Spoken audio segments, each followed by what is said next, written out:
Winter, 1942. The German Sixth Army, once unstoppable, is now trapped in the frozen ruins of Stalingrad. Hitler's obsession with conquering the city named after Stalin turned a strategic target into a personal vendetta. Stalingrad was more than a city, it was a symbol. Its capture would split the Soviet Union and secure the oil-rich Caucasus. But Hitler's pride blinded him to the risks.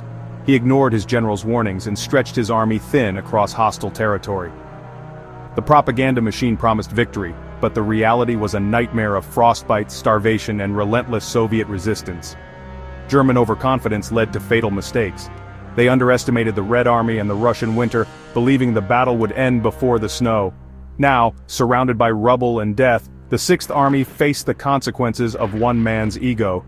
The city's symbolic value sealed their fate, turning Stalingrad into a graveyard for Hitler's ambitions. The stage was set for disaster. Inside Stalingrad, war became a savage, close-quarters struggle. Rattenkrieg, the War of the Rats. Every ruined building was a fortress. The front line shifted by the hour, and death lurked in every shadow. General Chuikov's order: stay close to the enemy, deny the Germans their air and artillery advantage. Soviet soldiers, factory workers, citizens, snipers, fought with desperate resolve, defending landmarks like Pavlov's house and the tractor factory. Snipers like Vasily Zaitsev turned the ruins into a nightmare for German troops, eroding morale with every shot. The city's destruction became the Soviets' greatest weapon, turning rubble into strongholds and tanks into targets. The Germans, expecting swift victory, found themselves trapped in a relentless, grinding battle where courage and cunning mattered more than firepower. As the Germans bled in the city, the Soviets prepared their masterstroke, Operation Uranus. Instead of attacking head-on, they struck the weak Axis flanks, held by Romanians and Italians.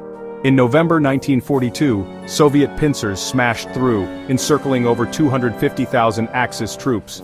The Sixth Army was trapped. Hitler refused retreat, trusting Göring's empty promise of an airlift. Supplies dwindled. The Luftwaffe couldn't deliver. Frostbite, starvation, and despair set in. Soldiers ate horses, then rats, ammunition and medicine ran out. The Kessel, the cauldron, became a tomb. Paulus, the German commander, begged to break out. Hitler said no. The once mighty Sixth Army was left to freeze and starve, sacrificed to Hitler's delusions. The Red Army's ring of steel tightened, and hope vanished inside Stalingrad. The German defeat was now inevitable. Stalingrad was a disaster born of Hitler's arrogance and strategic blunders. Overstretched lines, lack of winter gear, and no backup plan doomed the Sixth Army. Hitler's refusal to retreat turned crisis into catastrophe, condemning 250,000 men.